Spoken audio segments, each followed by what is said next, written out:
When I stepped into and when I found mugyo and like really accepted the fact that this is the path that I'm supposed to walk in as a mudang, the question of my gender identity wasn't a question.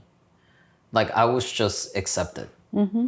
Like no one asked me why. No one asked me what happened. Like no one asked me, did something go wrong? Did something happen to you? Like I didn't have to explain myself in any way. It was just the way it was. And it was such a refreshing way to enter a spiritual space for me that I don't know how else to explain it, but like there was no struggle.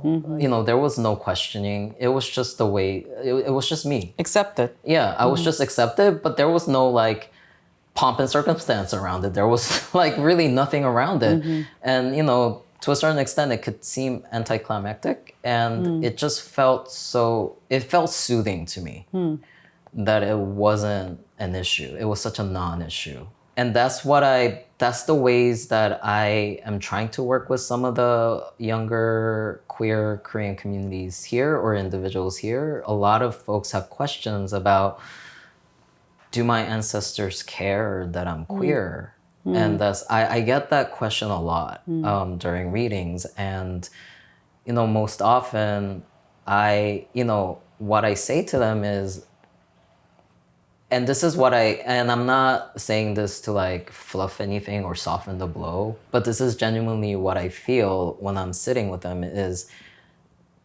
to a certain extent, like ancestors also want to be seen, right? And as queer folks, we know what it feels like to have that desire to be seen. And so it doesn't matter if you're queer, if you're trans, if, however you may identify, they just want you to see them, right? And if you're able to see them and if you're able and willing to accept them, then that's really all that matters on that level. I feel like that's been like the transformative point for me in working with queer folks, but also working within the ancestral realm.